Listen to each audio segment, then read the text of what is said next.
So hello everyone on viewers demand. अब business studies के लिए हम एक और टॉपिक कवर करने जा रहे हैं विच इज़ डायरेक्टिंग।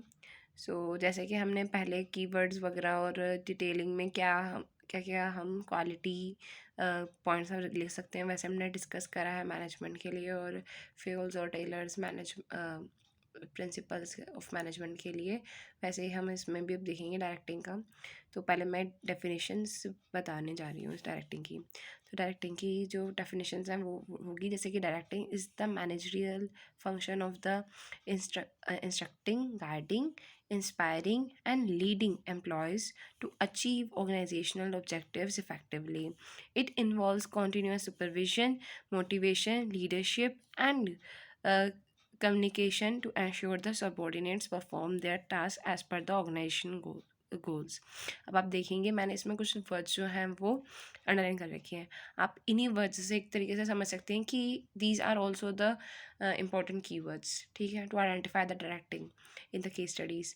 इंस्ट्रक्टिंग पता है हमें कि भैया इंस्ट्रक्शंस होगा, गाइडिंग होगा तो भी भाई बताने के लिए कि एक पाथ बताने के लिए कि उनको क्या करना है, कैसे करना है, ठीक है। तो सुपीरियर्स जो है अपने सबॉर्डिनेट्स को बताएंगे, इंस्पायरिंग और लीडिंग, ठीक है। उसके बाद हमारा ये आ जाता है ऑर्गेनाइजेशनल ऑब्जेक्टिव्स इफ़ेक्टिवली। क्या है मेन हमारा ऑब्जेक्टिव कि ऑर्गेनाइजेशन की जो ऑब्जेक्टिव्स हैं वो इफ़ेक्टिवली अचीव हो जाए, ठीक है। This is the continuous supervision, ठीक है, motivation, leadership and the communication, ठीक है। और उसके बाद हमारा अल्टीमेट उससे क्या हो जाता है कि ऑर्गेनाइजेशन के गोल्स जो हैं वो अचीव हो जाते हैं। तो ये वाले जो वर्ड्स थे अगर आप ऐसा डेफिनेशन में भी हाईलाइट कर देते हैं ना, तो एक बहुत अच्छा कॉन्फिडेंस जो है एक मतलब जो भी इन्विजिलेटर होता है वो एक तरीके से ये समझ पाता है कि जो बच्चा है वो बहुत कॉन्फिडेंट है, वो बहुत तैयारी अच्छे से करके आया हुआ है, ठीक है। तो आपको बस ये वर्ड जो है हाईलाइट करके आने हैं और ये आपकी बहुत ईजी सी डेफिनेशन होगी। उसके बाद आ जाता है characteristics of directing. Characteristics of directings में आ जाता है, देखो अगर आपने मेरा मैनेजमेंट ऑफ की जो प्रिंसिपल वो सॉरी मैनेजमेंट की जो कैरेक्टरिस्टिक्स वाली वीडियो थी, अगर आपने नहीं देखी है तो आप वो देख सकते हो। उसमें मैंने आपको बोला भी था कि मैनेजमेंट के कैरेक्टरिस्टिक्स उसके फंक्शंस के कैरेक्टरिस्टिक्स के साथ बहुत ज़्यादा सिमिलर है। तो वही चीज़ अगर आप देखोगे तो बहुत मतलब आपने एक की याद करें दूसरे का आप बहुत अच्छे से लिख लोगे और बहुत अच्छा से आप अपना एग्ज़ाम जो है दे पाओगे। तो जैसे इसमें आ जाता है कॉन्टिन्यूस प्रोसेस, ठीक है, initiates the action, involves leadership and the supervision, links to the other function of the management, pervasive function, human centric, facilitates motivation and the communication।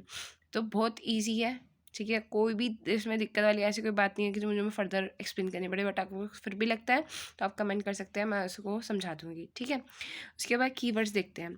Keywords में हमारे यहाँ पे आ गया कि क्या क्या हमारे कीवर्ड्स हो सकते हैं जो केस स्टडीज़ में यूज़ हो और जिससे हम आइडेंटिफाई कर सकें कि हाँ भाई मैनेजमेंट का डायरेक्टिंग फंक्शन यहाँ पर यूज़ हुआ है या वायलेट हुआ है, ठीक है। तो हम यहाँ पे कैसे देख सकते हैं कि इंस्ट्रक्शंस दी गई है, या तो इंस्ट्रक्शंस दी गई है या इंस्ट्रक्शंस इग्नोर की गई है। अगर इग्नोर की गई है तो वायलेशन हो जाएगा, दी गई है तो वो हम कह सकते हैं कि डायरेक्शन का वहाँ पे यूज़ हुआ है, ठीक है। सेकंड आ गया गाइडेंस एंड द सुपरविजन, पहले वाले की जैसे ही है, ठीक है। Leadership aspects, communication between the manager and the subordinates.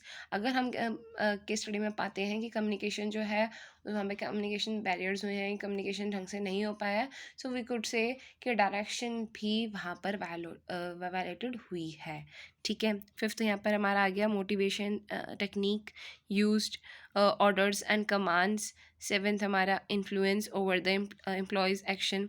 तो ये सब हमारे कीवर्ड्स होंगे किसके, डायरेक्टिंग के, ठीक है। तो डायरेक्टिंग हमारा ख़त्म हो गया एक तरीके से टॉपिक, ठीक है। सॉर्ट ऑफ एक रिवीजन आपको मिल गया होगा। तो व्यूअर ने ही सेकंड टॉपिक जो बोला था वो बोला था कि फाइनेंशियल मैनेजमेंट का भी बता दिया जाए, थोड़ा सा एक कीवर्ड्स और सॉर्ट ऑफ एक रिवीजन करा दिया जाए। सो उसके लिए भी हमने यहाँ पे इसे एक्सप्लेन किया हुआ है।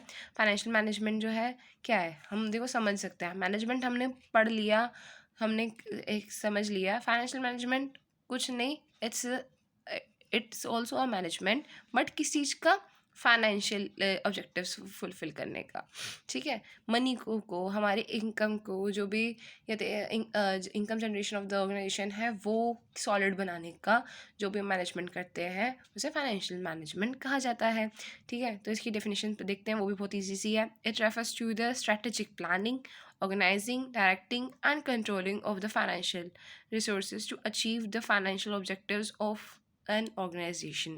It focuses on managing the funds efficiently to maximize profitability, liquidity, and wealth creation. ठीक है, ये भी इसमें भी आप देखोगे मैंने कुछ वर्ड्स जो है अंडरलाइन कर रखे हैं, ये आप अंडरलाइन कर देंगे तो वो अच्छी बात है, नहीं तो ये वर्ड्स आपको कम से कम कीवर्ड्स की तरह तो याद हो ही जाएंगे, ठीक है।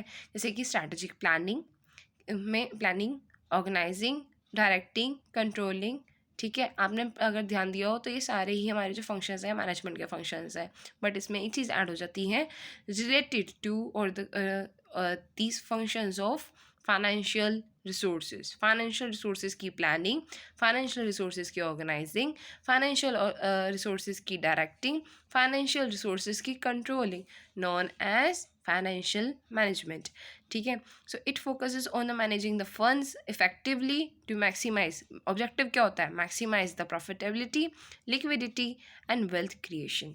ईजी था। चलो अब इसी से हम आगे चलते हैं और कैरेक्टरिस्टिक्स पढ़ते हैं।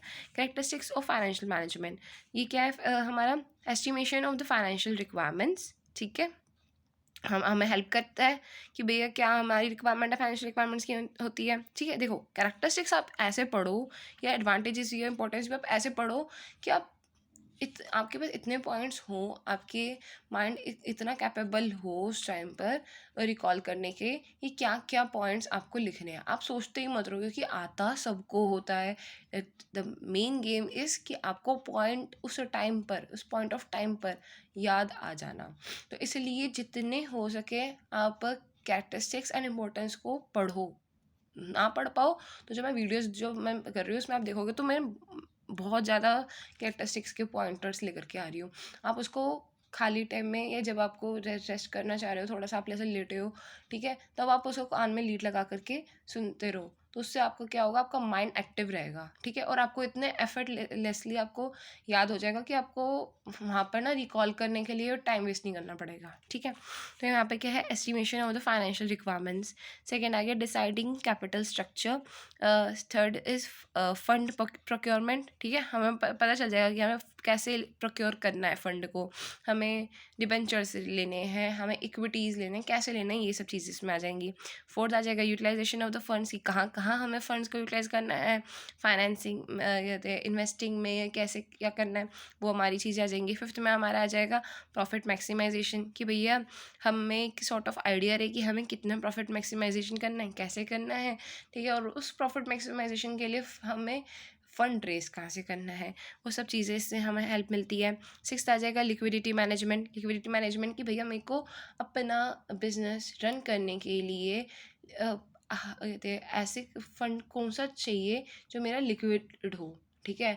ऐसा ना हो कि भैया मेरे को हर एक चीज़ के लिए भागना पड़े, वो कहते हैं अपना कहते हैं एसेट बेचनी पड़े, नहीं, मेरे पास लिक्विड फंड्स भी होने चाहिए, ठीक है। सेवन्थ आ जाएगा रिस्क मैनेजमेंट कि ऐसा कितना फंड मैं अपने पास रखूँ, ये कितना मेरे पास होना चाहिए जिससे जो भी मेरे कहते हैं लीगल ऑब्लिगेशंस या रिस्क है उसको मैं मैनेज कर सकूँ, ठीक है। एट्थ हमारा आ जाएगा wealth maximisation. Ninth is financial decision making, ठीक है, ये भी आपको पता ही है, ईजी है, वेरी, ठीक है ना।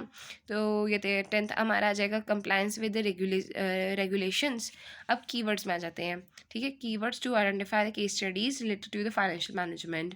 तो कीवर्ड्स हमारे क्या है, competitive companies estimated capital requirement. जहाँ पर भी आप ये लाइन देखेंगे कि कंपनीज़ की कोई एस्टिमेशन हो रही है, कैपिटल की रिक्वायरमेंट की हो रही है, we could figure it out that this is the financial management and particularly इसमें decision, financial planning and decision की हमें बात हो रही है, ठीक है। सेकेंड आ जाएगा रेस फंड्स डिसीजंस, ठीक है, कि भैया डिसीजंस आ गया, वो भी वही चीज़ आ गई। थर्ड आ गया allocation of the resources. Financial resources. आपको पता ही है कि कंपनियां हमेशा जब भी फंड के रिसोर्सेज एलोकेट करती है तो वो एक ही जगह से हमेशा फंड रेज नहीं करती है। वो एक हमारा अब हमने पढ़ा भी है अकाउंट्स में भी, वैसे भी एक आइडियल रेशियो होता है। ठीक है, हम डिबेंचर से भी फंड रेज करते हैं और हम इक्विटी से भी फंड रेज करते हैं। दोनों के अपने अपने एक बेनिफिट्स होते हैं। तो हम उनको हमें अगर कुछ भी एक अच्छे तरीके से करना है तो हमें एक आइडल रेशियो में दोनों को रेज़ करना चाहिए, सो दैट हमारे पास दोनों के ही बेनिफिट जो है हम उसे ऑप्टिमाइजली यूज़ कर सकें। ठीक है, उसके बाद हमारा आ जाता है फोर्थ, जिसमें हम कह सकते हैं इन्वेस्टमेंट्स इन न्यू मशीनरी और द प्लांट। ठीक है, जिसमें हम देख सकते हैं कि भैया इन्वेस्टमेंट्स हो रहा है तो we can say that this is the investing decisions. ठीक है, ऑफ द फाइनेंशियल मैनेजमेंट। फिर हम पास आ जाता है फिफ्थ। ठीक है, फिफ्थ में हमारा आ जाता है कंपनीज एनालाइज इस फाइनेंशियल परफॉर्मेंस की। भैया एनालिसिस की बात हो रही है फाइनेंशियल परफॉर्मेंस की, तो that is also related to the financial management anyhow. ठीक है, तो हम इन सब चीज़ों से फाइनेंशियल मैनेजमेंट के कहते हैं कीवर्ड्स समझ करके उस केस स्टडी को समझ के आंसर दे सकते हैं। तो आई होप कि ये वीडियो आप सबके लिए यूज़फुल होगा। So thank you so much.